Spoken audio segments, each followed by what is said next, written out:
नमस्कार, स्वागत है आप सभी का आपके अपने ऑनलाइन इंस्टीट्यूट निशांत ज्ञान के यूट्यूब प्लेटफॉर्म पर। मैं नितिन उपाध्याय आप सभी का स्वागत करता हूं, अभिनंदन करता हूं आज के अपनी इस वीडियो पर। मित्रों, लगातार हम 22 बैच को लेकर के कोई वीडियो नहीं बना रहे थे। 22 बैच में डीएलएड का एडमिशन जो है चल रहा है और डीएलएड का जो फर्स्ट फेज का एडमिशन था वो बिल्कुल समाप्त हो चुका है और सेकंड राउंड की प्रक्रिया की इंतज़ार है लोगों को। जो प्रथम राउंड में चुके हैं उन्हें द्वितीय राउंड में मौका दिया जाएगा। तमाम सारी आपके कुछ सवालात थे जो मैंने यहाँ पे पंक्तिबद्ध किया है और उसका जवाब मैं आपको लोगों को देता हूँ। ठीक है, सबसे पहले मैं आपको बताऊँगा, अगर आप लोग शिक्षक बनना चाहते हैं और अपने आप को भावी शिक्षक के तौर पे स्थापित करना चाहते हैं तो निश्चित रूप से आप एक अच्छी जगह पर हैं। निशांत ज्ञान एक अच्छा प्लेटफॉर्म है। इस प्लेटफॉर्म को मतलब कि तैयार ही केवल आप लोगों के लिए किया गया है। बेसिकली उत्तर प्रदेश में आप यूँ कहें तो एक अच्छे लेवल में देश के भावी कर्णधारों का कर्णधार मैं हमेशा 21 बैच से मार्गदर्शन का कार्य कर रहा हूँ। आज भी मैं एक ही शब्द बोलता हूँ कि आप जो है देश के भावी कर्णधार, जो कर्णधार बनेंगे उन्हीं के आप कर्णधार हैं, है ना। तमाम सारी बातें, मैं बहुत ज़्यादा बातें थोड़ा सा बोलता ज़्यादा हूँ तो इसे पॉजिटिव वे में लीजिएगा, सकारात्मक लीजिएगा, है ना। चलिए आपके सवालों के जवाब देते हैं। उसके बाद जो भी सवाल आपके बच जाते हैं 22 बैच के बच्चे वो जो है कमेंट बॉक्स में कमेंट करिएगा, मैं आपका रिप्लाई ज़रूर दूंगा। पूरे यूट्यूब पर शायद मैं ही हूँ जिसे टाइम मिलने पर, ऐसा नहीं है कि मैं लोगों का रिप्लाई जिन्हें नहीं दे पाता हूँ कि मैं जानबूझ करके नहीं देता हूँ। हाँ, कुछ टाइम जिन्हें मिल जाता है निश्चित रूप से मैं उनका रिप्लाई करता हूँ, है ना। और मेरे अंदर यह खासियत समझिए या मेरी कमजोरी समझिए, जो भी समझिए, मैं रिप्लाई देता हूँ। गलत बोलेंगे तो उसका भी रिप्लाई, सही बोलेंगे तो उसका भी रिप्लाई देना काम है, क्योंकि मैं यूट्यूब पर ईमानदारी से कार्य करता हूँ। मैं सोचता हूँ अगर कोई बच्चा हमसे ईमानदारी से जुड़ रहा है तो निश्चित रूप से उसका सहयोग करना हमारा परम कर्तव्य बनता है। आगे बात करते हैं कि बीटीसी के एडमिशन आप क्यों ले रहे हैं। सबसे पहली बात, आप क्यों एडमिशन ले रहे हैं। आपको प्रेरणा मिली, कहीं से प्रेरणा मिली तो आप बीटीसी कर रहे हैं। आप अपने आसपास के लोगों को, प्राइमरी टीचरों को देखते हैं, उनसे प्रेरणा लेकर के आप जो है बीटीसी की तरफ आए हैं। बीएड आप क्यों नहीं किए। बीएड आप इस वजह से नहीं किए क्योंकि आपके मन मस्तिष्क में एक सवाल चल रहा था कि आने वाले समय में हो सकता है कि बीएड को प्राइमरी में रखा जाए या ना रखा जाए। अभी तक 2011 से लेकर के 2018 के बीच तक बीएड को जो है प्राथमिक से बाहर कर दिया गया था। ठीक है, बीएड को प्राथमिक से बाहर कर दिया गया था। 2018 में एक गजट जारी किया जाता है भारत सरकार के द्वारा, उससे जो है बीएड को प्राथमिक में अंदर कर लिया जाता है। 2019 में एक वैकेंसी आती है फरवरी में, 6 फरवरी के दिन उसका जो है एग्ज़ाम होता है, 6 जनवरी में उसका एग्ज़ाम होता है सुपर टेट का, और उसमें 69,000 शिक्षक भर्ती के नाम से हम उसे जानते हैं, उसमें जो है बीएड को मौका दे दिया जाता है। ठीक है, और आज फिर से वही ऊहापोह की स्थिति बनी हुई है। हर एक राज्यों में जो है इधर उधर का मैटर चल रहा है ना। क्या होगा, कैसे होगा, यह भविष्य के गर्त में है। लेकिन अगर आपका उद्देश्य ही है प्राइमरी का टीचर बनना तो आप अपने मन मस्तिष्क में सवालों को जन्म न दे करके या अपने टारगेट को एक निश्चित एक ही आंख से साधने के लिए आप बीटीसी की तरफ आए हैं। और हमारी सभी शुभकामनाएं आप सभी के साथ हैं कि आप जो है एक सही रास्ता चुने हैं। आपने एक अच्छा प्लेटफॉर्म चुना, मतलब कि ये आप एक अच्छे दिशा की तरफ हैं। आपको कोई कुछ भी कहे कि यह गलत हो रहा है, कोई बीटीसी की कोई मान्यता नहीं है, बर्बाद हो जाओगे, तो आप उनका न सुनिए, आप सकारात्मक रहिए, इस बात को ध्यान रखिएगा, है ना। आप एक सही दिशा में हैं। प्राथमिक में आप मान्य हैं, जूनियर में आप मान्य हैं और लगातार आप मान्य रहेंगे। कोई भी आपको प्राथमिक से पहले भी थे, आज भी हैं, आगे भी रहेंगे। जूनियर में पहले भी थे, आगे भी हैं, आगे भी रहेंगे। ठीक है, चलिए सबसे बड़ी बात, डायरेक्ट एडमिशन कब से होगा और क्या बिना ऑनलाइन रजिस्ट्रेशन के एडमिशन हो सकता है। आप सभी लोग जानते हैं ऑनलाइन जितने भी रजिस्ट्रेशन ऑनलाइन हुए थे केवल उनका ही एडमिशन होगा। ठीक है, केवल उनका ही एडमिशन होगा। बिना ऑनलाइन के आप बिना रजिस्ट्रेशन के आप जो है एडमिशन नहीं ले सकते हैं, इस बात को ध्यान रखिएगा। देखिए 3 राउंड में काउंसलिंग हुई। काउंसलिंग में कई बच्चों का जो है सीट अलॉटमेंट हो गया था, अर्थात उनका जो है कॉलेज मिल गया था, लेकिन किसी कारणवश पैसा वगैरह या कुछ और कारण रहा होगा जिसकी वजह से वो एडमिशन नहीं ले पाए। तो वो हमसे लगातार पूछते हैं। दूसरा मैंने क्वेश्चन यही डाला है, जिन्हें कॉलेज अलॉट हो गया था, एडमिशन नहीं हुआ है, तो क्या उनका एडमिशन हो सकता है। जी बिल्कुल आपका एडमिशन हो सकता है। ठीक है, जी बिल्कुल आपका एडमिशन हो सकता है, कोई दिक्कत नहीं होगी। जो भी कॉलेज आपको मिला था अगर आप उसमें जो है एडमिशन नहीं ले पाए हैं तो डायरेक्ट एडमिशन की प्रक्रिया जब शुरू होगी तो आप वहाँ पे जा करके डायरेक्ट एडमिशन ले सकते हैं, कोई दिक्कत आपको नहीं होगी, है ना। आगे बात करते हैं कि डायरेक्ट एडमिशन कब से शुरू होगा। ठीक है, तो उम्मीद है कि आपका एडमिशन जो है 10 सितंबर से पहले शुरू हो जाएगा। ठीक है, 10 सितंबर तक एक डेट आती है 3 4 5 दिन का डेट होता है, निश्चित रूप से हम डेट आपको बता देंगे, है ना। आपको जैसे कि यूट्यूब के कम्युनिटी पर तो मैं डाल ही दूंगा, लेकिन अगर आप मुझसे पर्सनली जुड़ना चाहते हैं तो इंस्टाग्राम पे लिख दीजिएगा NITIN, मेरा नाम नितिन उपाध्याय है ना, NITIN UPADHYAY, नितिन उपाध्याय 817। कहीं पर जो है कामा पूर्ण विराम या स्लैश वगैरह नहीं है, एक में सटा करके लिखिएगा, छोटे लेटर में लिखिएगा। हमारी एक जो है हमारी एक फ़ोटो लगी हुई है, हमें आप पहचान ही रहे हैं तो हमारी फ़ोटो लगी हुई है। लगभग 900 से ज़्यादा फॉलोअर्स हैं। एक भी फॉलो मतलब मैंने किसी को फॉलो नहीं किया है, वही मेरी पहचान होगी। शायद 1-2 ID लोगों ने बना दिया है तो आप उस पर मत जाइएगा, ये ID हमारी है, ठीक है। तो चलिए यही आप करिएगा, यहाँ पे फॉलो कर लीजिएगा। अगर कोई क्वेश्चन होता है तो आप पूछिएगा तो मैं ज़रूर रिप्लाई दूंगा। और डायरेक्ट एडमिशन 10 सितंबर से शुरू होगा, वहाँ भी मैं सूचना देता रहता हूँ। आगे बात करता हूँ बैंक ड्राफ्ट वगैरह और फीस वगैरह। मित्रों मैं आपको बता दूँ, फीस इसकी जो है प्राइवेट की फ़ीस 41,000 है। अच्छा, एक बच्ची कह रही थी इंस्टाग्राम से जुड़ी हुई है और लगातार हमसे पूछ रही थी कि भैया हमारा जो है डायरेक्ट एडमिशन लेना है और डाइट में एडमिशन लेना है, और हमारे पास का जो डाइट है उस डाइट में सीट खाली है, तो क्या हम डायरेक्ट एडमिशन की प्रक्रिया में वहाँ पे एडमिशन ले सकते हैं? जी आप बिल्कुल वहाँ पे एडमिशन ले सकते हैं। अगर आपके घर के आसपास है डाइट कॉलेज और आप चाहते हैं कि 10,200 में ही आपका काम हो जाएगा वहाँ पे, और जैसे ही आप वहाँ पे डायरेक्ट एडमिशन की डेट आती है और वहाँ पे सीट रिक्त है तो जा करके आप वहाँ पे आवेदन कर दीजिएगा, मतलब काउंसलिंग में अपना जो भी लगेगा कर दीजिएगा। डायरेक्ट वहाँ पे होता है, ऑफलाइन होता है, अर्थात उनके सामने ही होता है ना।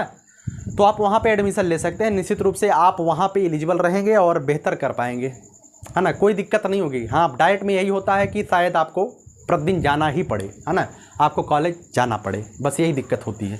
बाकी आप अपनी इच्छा से करिएगा। 41,000 रुपये फ़ीस यहाँ भी होती है प्राइवेट की, और 10,200 रुपये फ़ीस जो है सरकारी फ़ीस होती है जो डाइट कॉलेज पर होते हैं, ठीक है ना। और मैं आपको बताता हूँ सबसे बड़ी बात, काफ़ी बच्चे, एक बच्चा जो है सहारनपुर से हमसे मैसेज किया, वो बहुत ज़्यादा परेशान था। परेशान क्यों था? क्योंकि जब आप काउंसलिंग करवा रहे थे तो जब आप एडमिशन वगैरह के लिए जो है अपना रजिस्ट्रेशन करवाया होगा ना आपने, तो आपने मोबाइल नंबर, ईमेल आईडी वगैरह डाला होगा, तो पीएनपी के माध्यम से या इधर उधर के माध्यम से, डाइट के माध्यम से वो लोग आपका नंबर ले लेते हैं इधर उधर से। जो मैनेजमेंट वाले होते हैं, जो पर्सनल विद्यालय चलाते हैं, व्यक्तिगत विद्यालय, वो जो है आपका नंबर वगैरह ले लेते हैं। तो एक बच्चा हमसे सहारनपुर से फ़ोन किया, कॉल लगा दिया, है ना, इंस्टाग्राम पर ही हमसे कहा कि भैया हमारा जो है एक विद्यालय में अलॉट हो गया था और हम उसमें एडमिशन लेने जा रहे हैं। अच्छा कॉलेज है, शहर का नामी कॉलेज है, लेकिन हुआ उसके साथ है कि उसने कहा कि हमारे पास जो है लगातार 4-5 दिन से लगातार मैसेज आ रहे हैं कि आइए हम जो है, आप 41,000 क्यों खर्चा करेंगे, आइए हम 20,000 में ही करवा देते हैं आपका एडमिशन। मतलब कि एक ने तो हद ही कर दिया, उसने कहा कि आइए आपको जो है 22,000 में दोनों वर्ष का कंप्लीट करवा दूंगा, है ना। जहाँ प्राइवेट कॉलेज की फ़ीस 41,000 है, वो बच्चा, मतलब कि वो व्यक्ति जो उनसे जुड़ा, जो उस बच्चे से फ़ोन किए थे, वो कह रहे थे आइए हम 20-22,000 में आपका दोनों वर्ष का कंप्लीट करवा देंगे। देखिए मैं आपको ऐसा बता देता हूँ, देखिए इससे मुझे गाली भी मिलती है, इससे मुझे धमकी भी मिलती है। ऐसा नहीं है कि कोई कॉलेज वाला अगर वीडियो मेरा देखेंगे तो हमें एक दो लोग हमको धमकी भी दिए थे, काहे तुम परेशान करते हो यूट्यूब पर, काहे नेता बनते हो। नेता वगैरह की बात नहीं है, हम जहाँ जो काम कर रहे हैं ईमानदारी का कार्य है, और निश्चित रूप से ईमानदारी ही पूरे जेहन में है। इसी वजह से आज मैं 50,000 के बीच खड़ा हूँ। मैं अकेला नहीं हूँ, मैं अपने आप को कभी अकेला नहीं समझता हूँ, मैं 50,000 के बीच खड़ा हूँ, है ना। इस तरीके की धमकी से मैं डरने वाला नहीं हूँ। अगर कोई भी, एक बच्चा हमसे रो रहा था ये कह करके कि हम और हमारी बहन, मतलब उसकी एक वो था जो लड़का हमारे पास कॉल किया था, उसकी एक बहन थी, दोनों लोगों ने एडमिशन ले लिया और उसे इस बिहाफ पर एडमिशन 21 बैच में कराया गया कि आपका जो है 40,000 में दोनों का हो जाएगा 1 साल के लिए, ठीक है। 40,000 रुपये उन्होंने किसी तरीके से जुगाड़ करके पेमेंट कर दिया, भाई बहन दोनों एडमिशन ले लिए। एडमिशन लेने के बाद जब प्रथम सेमेस्टर का परीक्षा होने वाला था और जब वो लोग एडमिट कार्ड लेने गए हैं, तब उनसे कहा गया कि आपको जो है 20,000 रुपये और देना पड़ेगा, क्योंकि फीस 41,000 रुपये है। तब उसने कहा कि भैया आपने तो कहा था 20,000 में 1 वर्ष दोनों का हो जाएगा। तो उसने कहा कि मैंने कहा था, लेकिन ऊपर से आदेश आ गया कि आपको अब देना पड़ेगा, बिना दिए आपको एडमिट कार्ड नहीं दिया जाएगा। ऐसी सिचुएशन लोगों के बीच लोग डाल देते हैं। अब या तो कहीं से अपना खेत गिरवी रख करके, गहना गिरवी रख करके, या कहीं से कुछ भी व्यवस्था करके 40,000 रुपये एक्स्ट्रा जमा करे भाई बहन के लिए, या तो अपना करियर छोड़ दे, है ना। तो ऐसी चीज़ें आपके सामने हो सकती हैं, है ना। तो मैं बता दूं, अगर 41,000 रुपये आपकी फ़ीस है तो अगर कोई 30,000, 25,000, 30,000 पे एडमिशन आपके लेते हैं तो निश्चित रूप से मैं बता दूं, कुछ विद्यालय वाले ऐसे होते हैं जो इंस्टॉलमेंट पे पैसा ले लेते हैं, वो बहुत अच्छे होते हैं, वो समझते हैं लोगों का दर्द, है ना। इंस्टॉलमेंट में पैसा ले लेते हैं, लेकिन आपको फीस तो पूरी जमा करनी पड़ेगी, ये गारंटी है। आपको अंत तक फीस तो पूरी जमा करनी पड़ेगी, बिना फीस के कल्याण नहीं होने वाला है, क्योंकि इस जो 41,000 फीस है ना, ये पूरी तरीके से ऑनलाइन फीस जमा होगी, इसमें कोई छूट वगैरह नहीं मिलेगा, है ना। तो आप समझ लीजिएगा, फ्रॉड तो नहीं मैं कह सकता हूँ कि लोग फ्रॉड होते हैं, कुछ लोग इंस्टॉलमेंट में कहते हैं भैया 20,000 दे दीजिए, वो अपनी तरफ से फीस जमा करेंगे, लेकिन आपसे 20,000 लेंगे, एडमिशन उनका हो जाएगा, उनके विद्यालय की सीटें भर जाएंगी, उसके बाद आपसे कहेंगे कि भाई आपके पास नहीं हो रहा है तो 4-4, 5-5 हज़ार करके दे दो, ऐसा करो, लेकिन दो जरूर, है ना। ऐसा आप समझ के चलिएगा, ठीक है। चलिए, उम्मीद करता हूँ आपकी सारी बातें क्लियर हो गई होंगी, जो भी बातें थी, और क्या क्या पत्र वगैरह लगेगा, कौन कौन सा कागज़ लगेगा, जो कागज़ आपने ऑनलाइन आवेदन में किया था वही लगेगा, है ना। आपके पास अगर जो है फाइनल ईयर की डिग्री नहीं है तो आपके पास कोई दिक्कत नहीं है, है ना। आपको जो है वही फाइनल ईयर वाली जो मार्कशीट है, वही मार्कशीट जो चलेगा वही चल जाएगा। प्रोविजनल एक होता है, प्रोविजनल निकलवा लीजिए, नहीं तो जो इंटरनेट से कॉपी निकलती है उसी कॉपी पर अपने प्राचार्य महोदय का हस्ताक्षर और मुहर करवा लीजिए, वह भी चलेगा, है ना। चरित्र प्रमाण पत्र बनता है, तो आप जिस कॉलेज से जो है ग्रेजुएशन है वहीं से चरित्र प्रमाण पत्र बनवाइएगा।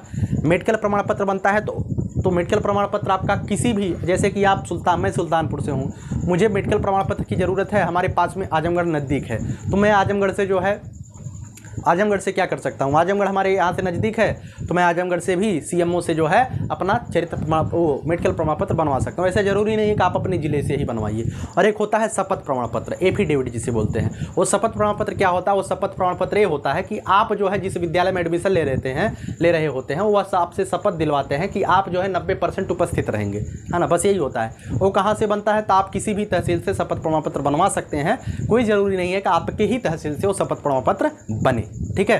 तो कोई ज़रूरी नहीं होता कि आप अपने ही तहसील से बनवाइए, आप अपने ही ज़िले से बनवाइए, कहीं से भी आप बनवा सकते हैं, ठीक है। लेकिन जो चरित्र प्रमाण पत्र होता है वो आपके कॉलेज से ही बनेगा, क्योंकि आपका चरित्र दूसरा कोई कॉलेज वाला नहीं जानेगा। आपने जहाँ पे क्लासेज किया है वहाँ से ही आपका चरित्र निखरेगा, वही आपके चरित्र को प्रमाणित करेंगे, है ना। हो गया।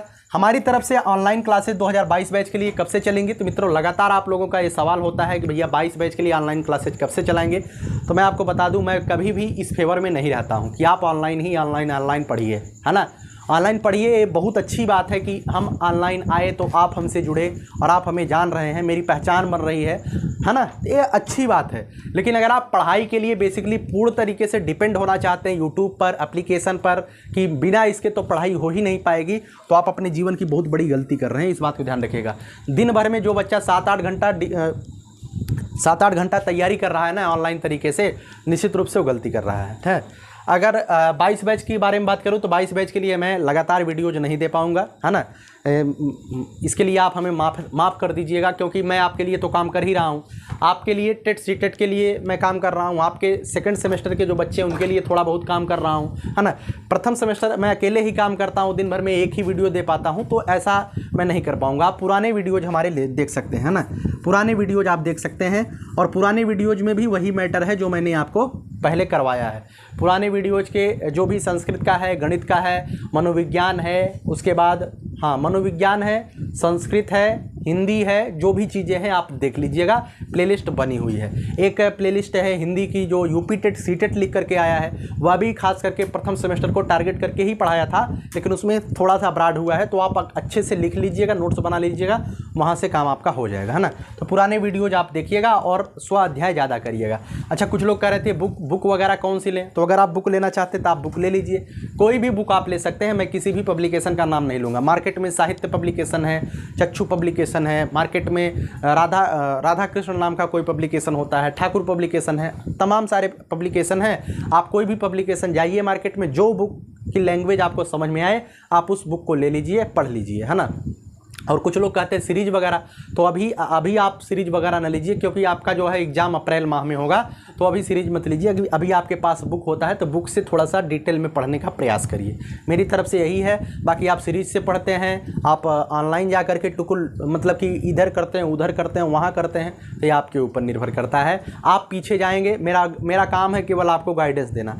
कोई मतलब कि कोई कार सिखाने वाला होता है केवल वो एक बार चला करके आपको बताता है। स्टीयरिंग आपको ही पकड़नी है, स्टीयरिंग आपको पकड़नी है। किसको ठोकते हैं, किसको नहीं ठोकते हैं, किसको छोड़ते हैं, कहाँ पे गड्ढे में जाते हैं, कहाँ जाते हैं, ये आपका काम होता है, क्योंकि आपके पास आपका अपना मस्तिष्क है, आपका अपना विवेक है ना। चलिए आगे बात करते हैं। क्या आप टेट सीटेट दे सकते हैं? जी बिल्कुल, आप टेट सीटेट दे सकते हैं। कोई भी बच्चा अब की ही बार बीएड में एडमिशन लेता है, डीएलएड में एडमिशन लेता है, तो वह एलिजिबल है टेट और सीटेट देने के लिए।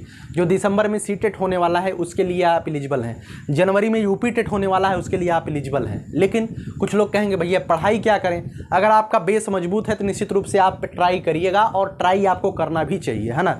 एक बार आपको समझ में आएगा कि कैसे होती हैं परीक्षाएँ और क्या क्या होता है ना।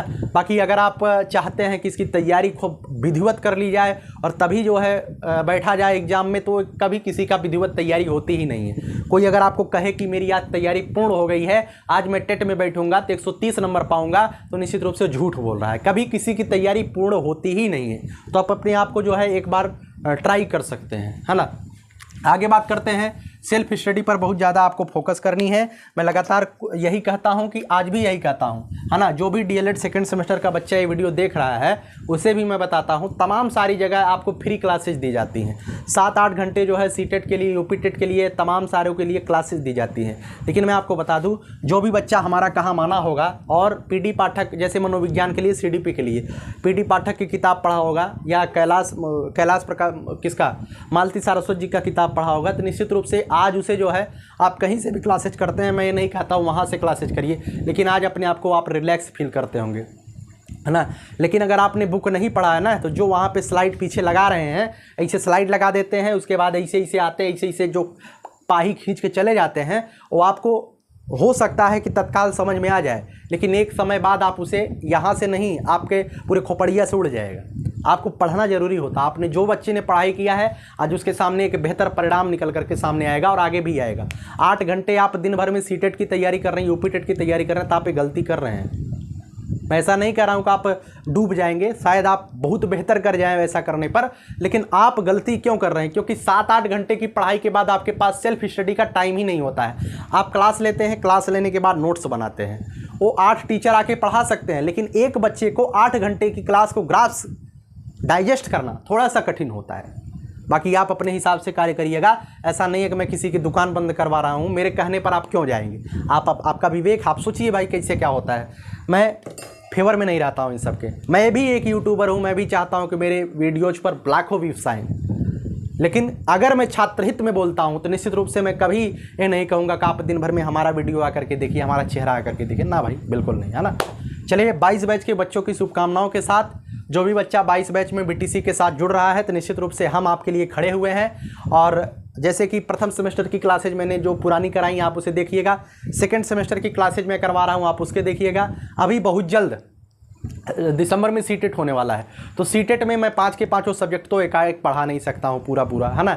सीटेट के 5 के 5 सब्जेक्ट नहीं पढ़ा सकता हूँ।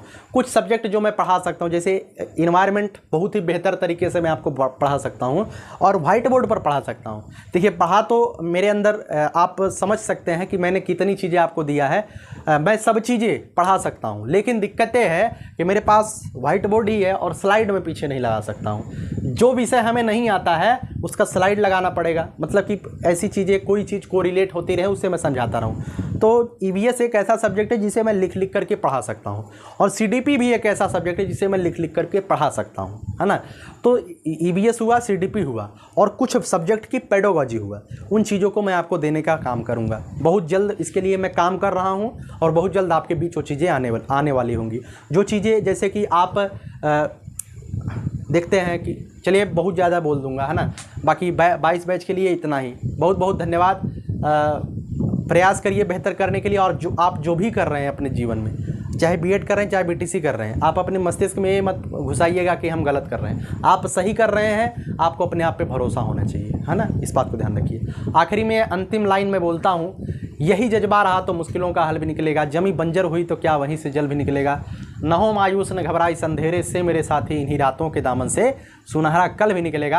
आज अगर आपने शिक्षक बनने के लिए एक प्रयास किया है तो निश्चित रूप से आने वाला 2025-26 तक आपका सपना जरूर पूरा होगा। ठीक है, बहुत बहुत धन्यवाद। जय हिंद, जय भारत, लव यू ऑल।